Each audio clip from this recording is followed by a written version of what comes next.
Hey guys, what's up? It's Sean, Autotopia LA, and we've got a special one for you today. This car recently had its debut at SEMA 2022, and what you're looking at is a 1970 Plymouth Superbird.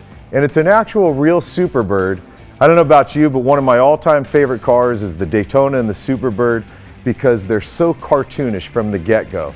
Now this one was in such disarray that the owner opted to, rather than restoring it back to its original condition, to do what he did, which was to fully, completely Restomod a real 1970 Superbird. Blows my mind what they did. So the car was brought to our friend Dave Salvaggio of Salvaggio Auto Design. Now I love the choice they did on the power for this. It definitely is not geared to get fuel mileage whatsoever. They start with a Hellcat, but they've fully built this. It's got a Demon cam on it. It's got a red-eye supercharger on it. It's a fully built engine. It's got CP pistons, much bigger injectors. So I love the power on it. I love that they went modern. I mean, my favorite on all these cars is to take and retain a lot of the classic elements of the car, but to give it all the modern stuff. To deal with the power, it's also connected to a built red-eye transmission, automatic 8-speed transmission. I love the simplicity, but the cleanliness of it. Obviously an all-carbon hood done by we call them the Carbon Brothers. But I love the choices they made. For one, I absolutely love the color, and it's a custom modern BASF finish to bring back the heritage color, which was called Pretty Blue on this car. He worked directly with HRE to create a one-off set of wheels for this car. 18s front, 20s in the rear. You know, Mopar's really been his wheelhouse.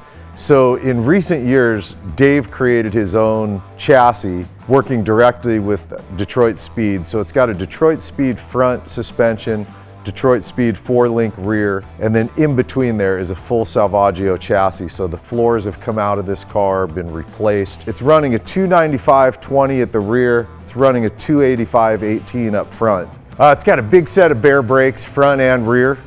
So plenty of stopping power for this big car, which by the way, we did measure it today. This car is 18 foot 10 inches. It is not an easy one to park in a tight spot, but we did fit it into the shop. Considering, I still like, and I know a lot of you guys go nutty for this, right? That they would do this to a real Superbird.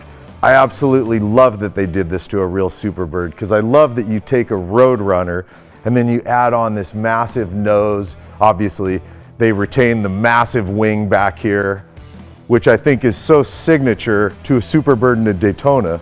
And this was another concern when I was backing it into my shop here, is would it fit under the lift?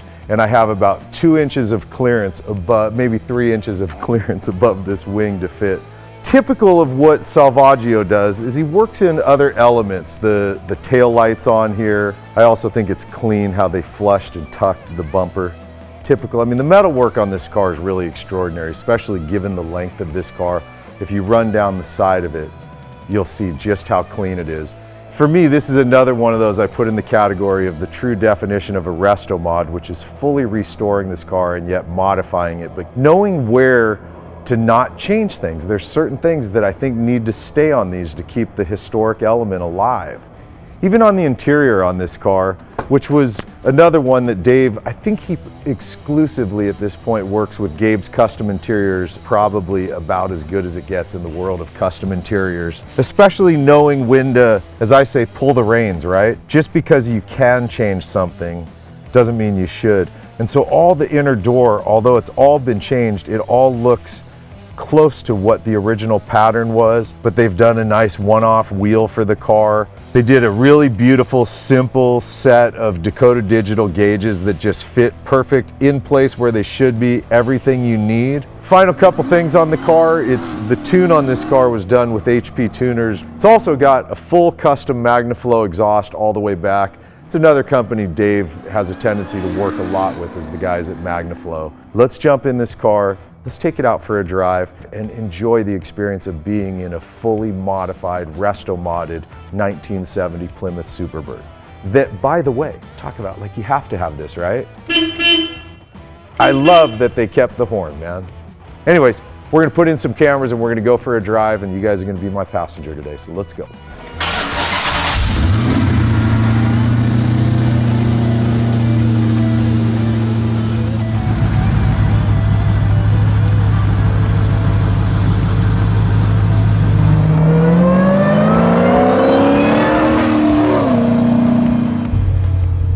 right, you guys, here we go for a little cruise. Gotta hand it to Salvaggio Auto Design and his crew.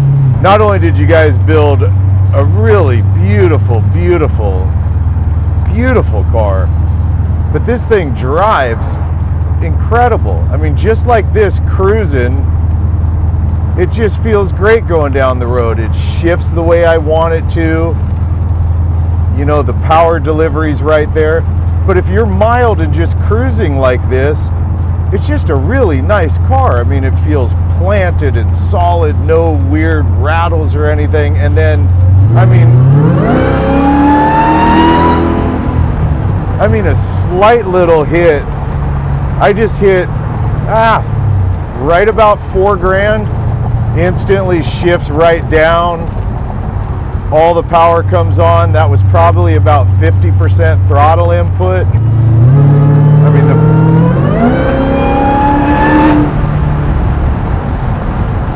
wow. I mean, that's a lot of power, you guys. Now, I know Dave said it's somewhere in and around the 900 horsepower range. Man, to do a little bit of that, it really is impressive when you think about where we've come to with modernizing these old classics. The suspension available, like this one, a full custom chassis underneath, the modern power, transmission, all of it. It's just such a nice driving experience.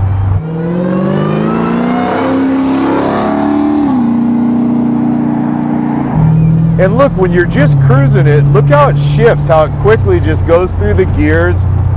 You know, I don't need to be banging the RPMs right now. But man, if you want to dig in, I mean, it's just ready to rock. Look at this.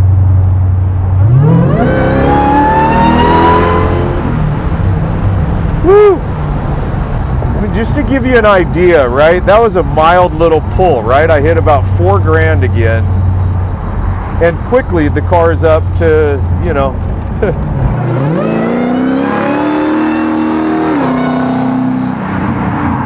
I mean, I can only imagine with enough road what's available here. And you know, it'd actually be really interesting to see, because you have the legendary aero of this car, the pinched front nose, the big huge wing. It'd actually be interesting to see what this car does if you open it up.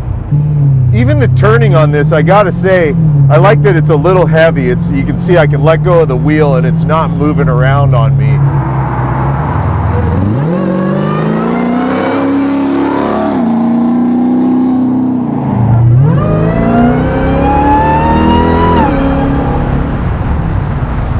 Whew. I just got the blood pumping a little bit.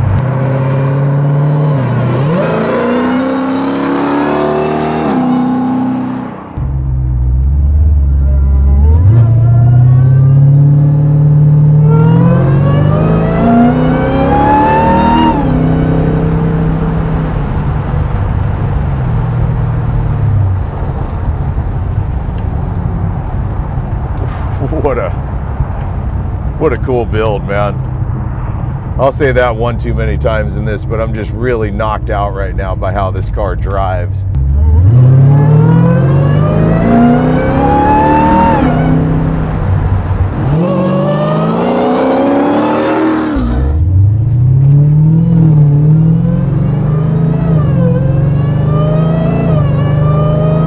Oh God, that whine is so good.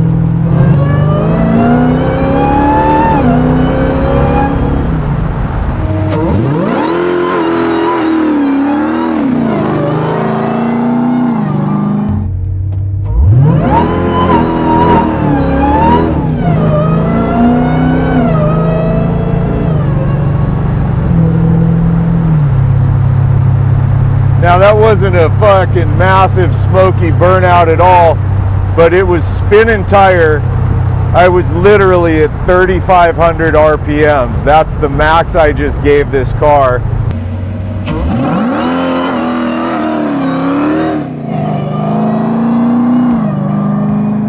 Well, I am completely blown away by this one. It's one of the finest Restomods I've ever had the pleasure of driving.